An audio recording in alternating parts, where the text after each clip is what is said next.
Did you know this fact? The number of Indian students who went abroad to do their higher studies in the year of 2023 until October was already about 7,65,000. In 2022, the number was 7,50,000, and in 2021, the number was 4,44,000. So this is the number of students who go abroad to do their higher education.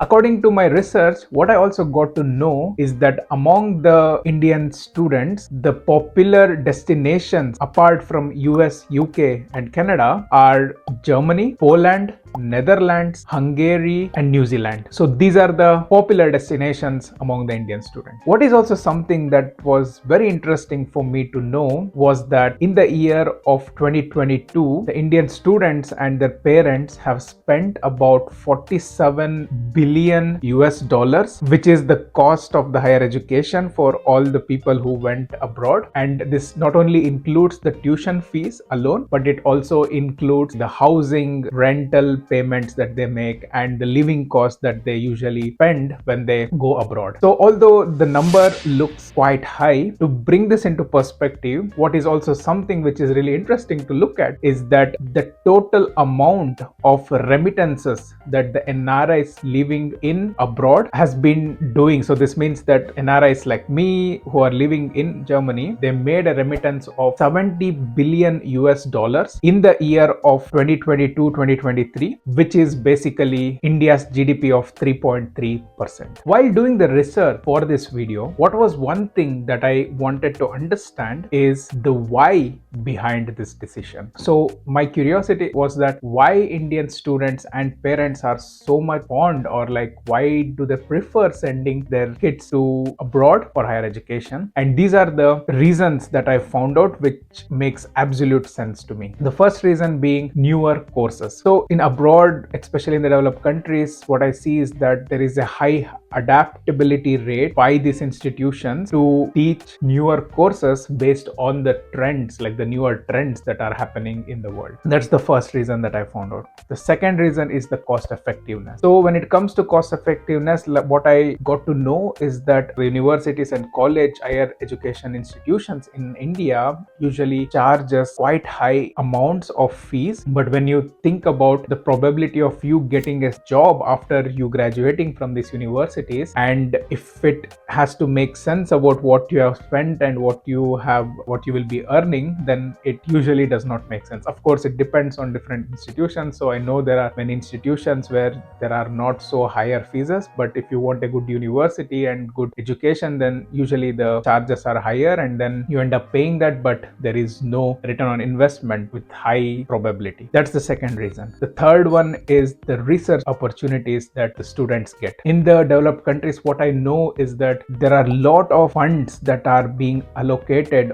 on these universities and for the research and development, and this means that when there are more budget allocation, then there are more things happening, more research activities happening, and this is definitely a great news for students who can do their research and development with the best equipments, best tools possible. So that's the third reason that I found out. The fourth one is the better financial prospects. So like I was saying in the second point, when it comes to cost effectiveness, like if you take the financial prospects as well, when you study abroad, especially in the MINT or STEM area, when you do master's degree or higher education in the developed countries, then there is a huge opportunity for anyone to get the job which actually pays way above average than the average of the income that any of its local citizens earn. So that is definitely a very exciting thing to get, and that's the other reason that I found out, which makes them to choose this option. And the last one, which is I feel is the very important topic and very important reason for me personally, and also it looks like it's the general opinion, where you get the international exposure. So this is something for me, it's very close to heart, and this is what I truly believe in when it comes to living, working, studying abroad. And this exposure is something which you get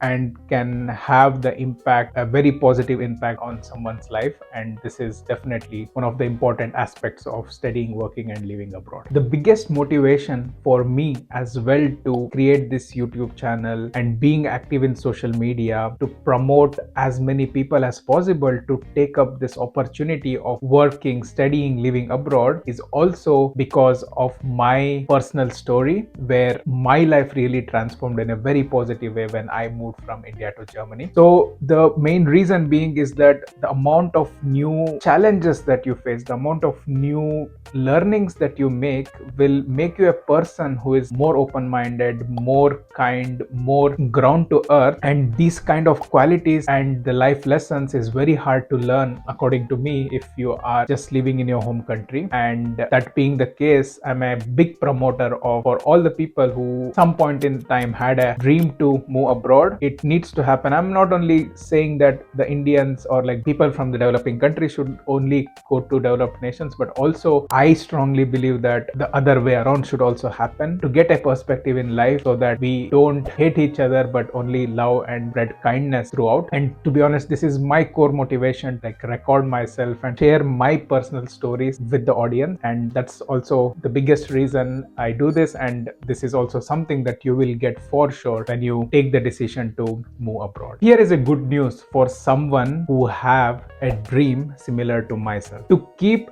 Germany's engineering and IT sector afloat, Germany is looking to tap into the international student talent. So as we speak, Germany is struggling with a critical problem of labor shortage and aging population. The estimations and the projections indicate that a deficit of 7 million skilled workers will be there by the year 2035. So this is basically 8.5% of German population, which is a huge deal for the German government. So with some of the 700,000 currently unfilled vacancies, the country's economic growth potential has dropped about 0.7% now from around 2% in the 1980s. What is also being said is that it's set to further fall down to 0.5% if the country does not resolve this problem of labor shortage. Basically, as you see in this Deutsche Welle article as well, so Germany is basically targeting Indian students to address labor shortage, which can be a huge opportunity for someone who has the dream to study abroad and work and live in abroad. So this is the right time for you to explore your opportunities and check out what are the options that are available for you. I would be leaving all the links in the description below, like the official website, so that you can learn yourselves and check out what are the options that are available for you. I hope this video was insightful for you to know a bit about India's landscape of higher education being made in abroad, and then the opportunities that might be available for you if you have a dream to study, work, live abroad. If this is the type of content that you are looking out, hit the like button and also subscribe to my channel, which